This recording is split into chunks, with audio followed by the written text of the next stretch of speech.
Goldilocks and the Three Bears, retold by Susan Davidson, illustrated by Mike Gordon.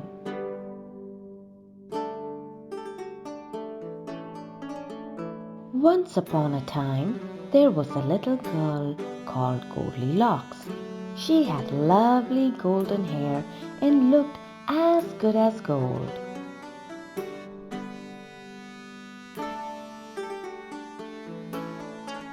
But Goldilocks wasn't good. She was naughty. She liked to do something naughty every day. "If you don't stop being naughty," said her mother, "your hair will turn blue."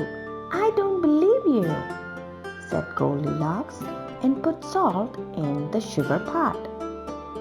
"If you carry on like this," said her father, "you will grow warts on your nose."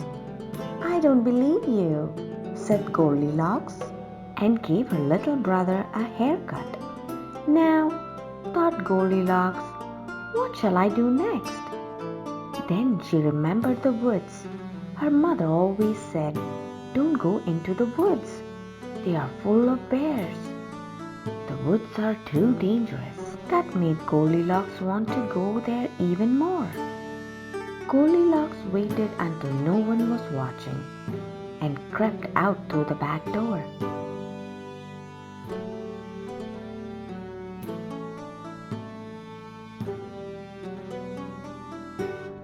"This is fun," thought Goldilocks as she skipped down the path. "There aren't any bears here at all." Goldilocks skipped around the corner and saw a pretty little cottage. "I wonder who lives here." Goldilocks knocked on the door. There was no answer, but there was a delicious smell coming from inside.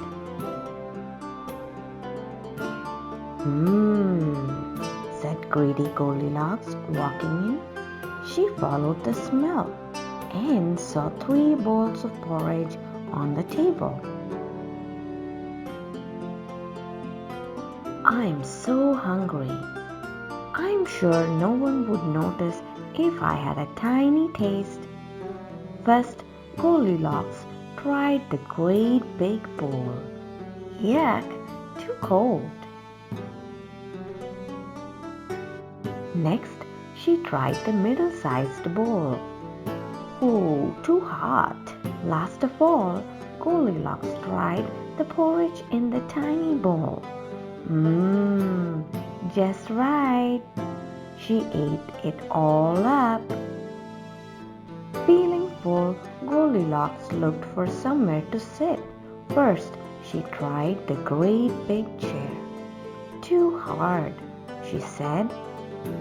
Next, she tried the middle-sized chair. "Too soft." Last of all, Goldilocks tried the tiny chair. "It's just right," thought Goldilocks, until crack! The chair broke. "Oops," giggled Goldilocks. "I will just lie down instead." Goldilocks climbed the stairs to the bedroom. "Oh, there are 3 beds to choose from." She tried the first bed. Too hard. She tried the second bed. Too soft. She tried the third bed. "Just right," she said.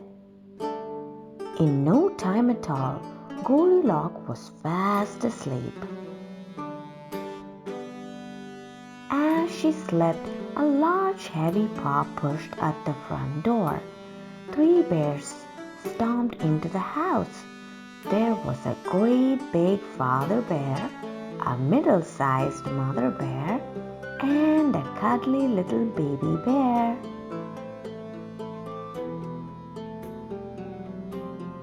Father Bear went straight to the table. He was hungry. He looked at his porridge bowl and let out a great big growl. "Who's been eating my porridge?" he said in his great gruff voice. "Who's been eating my porridge?" said Mother Bear in her middle-sized voice. Who's been eating my porridge? Squeaked Baby Bear in his tiny voice. They have been eaten all up. Father Bear looked around the room. Who's been sitting in my chair? He growled in his great gruff voice. Who's been sitting in my chair? Asked Mother Bear in her middle-sized voice. Who's been sitting in my chair? Squeaked Baby Bear. They have broken it. Then the three bears heard loud snore from upstairs. They climbed the stairs. Who's been sleeping in my bed? Growled Father Bear in his great gruff voice. Who's been sleeping in my bed? Said Mother Bear in her middle-sized voice. Who's been sleeping in my bed? Squeaked Baby Bear in his tiny voice. She's still there. Baby Bear began to cry. He cried so loudly, Goldilocks woke up. She looked at the three bears, opened her mouth, and screamed. Goldilocks ran out of the house. She ran home as fast as she could. I will never ever be naughty again,